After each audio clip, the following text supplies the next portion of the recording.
Hi friends, நம்ம ஊர் தோட்டத்தில் முதல் பகுதி வந்து அப்போ தென்னந்தோப்பை பற்றி பார்த்தோம்ல. இப்போ நம்ம ரெண்டாவது பகுதி வாழைத்தோப்பை வச்சு பார்ப்போம். இதோ பாருங்கள், தாத்தா அந்த பக்கம் ஃபுல்லாக வாழை மரமாக வச்சுருக்காரா, தெரியுதுங்களா? நல்லா காட்டுங்க. இதை பாருங்கள் தாத்தா, இதுதான் மோட்ரு ரூம். இதுக்குள்ளே தான் மோட்ரெல்லாம் இருக்குது. அந்த மோட்ரு ரூமுக்கு முன்னாடி தான் வாழை மரம் வச்சுருக்காரு. இங்கே ஒரு 5 வாழை மரம் இருக்குது. இங்கே பாருங்கள், இது ஒரு வாழை மரம் ஃபுல்லாக. இதுலலாம் நிறையா வாழை தாராக வந்துருச்சு ஃப்ரெண்ட்ஸ். இந்த பக்கம் பாருங்கள், வாழைத்தோப்பு எத்தனை இருக்குது பாருங்கள், எல்லாமே கொயான்னு இருக்குது. இந்த வாழை மர தோப்புக்கு இடையில தாத்தா ஒரு தென்னை மரம் வச்சுருக்காரு. அதுலேயும் இளநியும் வந்துருச்சு, அதுவும் செவ்வழனி. இதை பாருங்கள், இங்கே ஒரு முருங்கை மரம், இது ஒரு கொடிக்காய் மரம். கொடிக்காய் பார்த்துருக்கீங்க தானே? அது கொடிக்காயெல்லாம் ரொம்ப நல்லது ஃப்ரெண்ட்ஸ், சுகருக்கெல்லாம். அதெல்லாம் நிறைய இப்போவே 1/4 கிலோவே 100 ரூபா சொல்கிறாங்க. இங்கே பாருங்கள் எத்தனை. இனிதான் இந்த சீசன் மே மாதம் இதில் ஃபுல்லாக குடிக்காயாக வந்துடும் ஃப்ரெண்ட்ஸ். இங்கே பாருங்கள், இதுதான் குடிக்காய் மரம். இதை தொட்டு பார்த்தீங்கன்னா வெறும் முள்ளாக இருக்கும். இதில் நம்ம குடிக்காய் வந்து ஈஸியாக பறிக்கவே முடியாது ஃப்ரெண்ட்ஸ். இங்கே பாருங்கள், இங்கேயும் ஃபுல்லாகவே வாழை மரம் தான். தாத்தா இங்கே பாருங்கள், இதுக்கு இடையில ஒரு சந்தன மரம் ஒன்று வச்சுருக்காரு.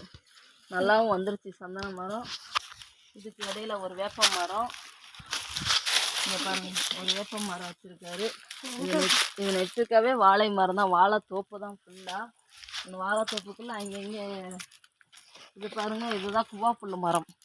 குவாப்புல்லைனா வந்து இதை பாருங்கள், இந்த வீடியோ இந்த இலையெல்லாம் நல்லா பாருங்க. இதுதான் குவாப்புல். இது வந்து நம்ம ஆடு மாடுக்கெல்லாம் நல்ல ஒரு உணவு, நல்லா சாப்பிடும் இந்த இதெல்லாம், அந்த புல். இதுதான் ஃப்ரெண்ட்ஸ் நம்ம பலாப்பழ மரம். பலாப்பழம் ஜாக் ஃப்ரூட் சொல்லுவோம்ல, அந்த மரம் இதுதான். இதுவும் தாத்தா இங்கே வச்சுருக்காரு. எல்லாத்துலேயும் கொஞ்சம் கொஞ்சமாக வச்சுருக்காரு. இனி வாழை மரம் இனி அந்த பக்கம்லாம் இருக்குது, நிறையா இருக்குது ஃப்ரெண்ட்ஸ். இது வந்து சும்மா இப்போ ரூம் முன்னாடி. அதே மாதிரி இந்த பக்கமும் வாழை மரம் வச்சுருக்காரு.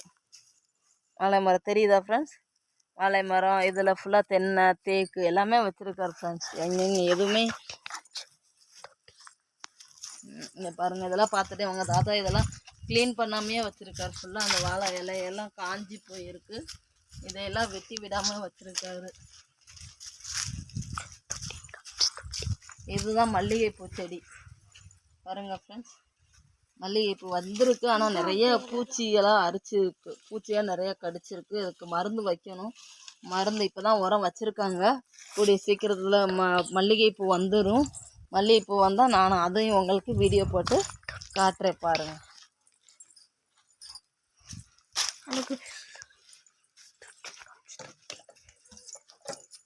இதை பாருங்கள் ஃப்ரெண்ட்ஸ், இதுதான் நம்ம தண்ணி தொட்டி.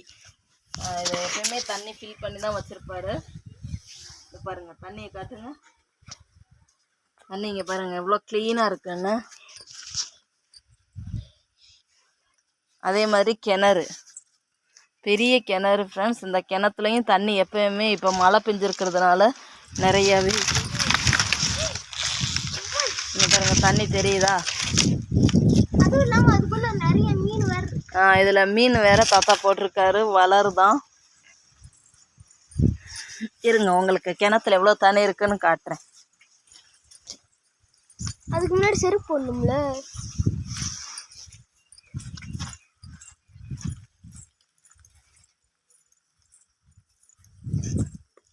இங்கே பாருங்க தண்ணி எவ்வளோ இருக்குன்னு. கிட்டத்தட்ட மேலே வந்துருச்சு. அந்த ஓரத்துலலாம் மீன்லாம் வர நிறைய இருக்குது பாருங்கள்.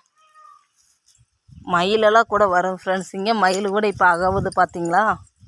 சாயந்தரம் நேரம் இங்கே வந்தீங்கன்னா நம்ம நிறையா மயில் பார்க்கலாம். இங்கே பாருங்கள், செம்பருத்தி செடியும் வச்சுருக்காங்க. இதுதான் நம்ம ஊர் தோட்டத்தில் 2வது வீடியோ. Okay, bye friends.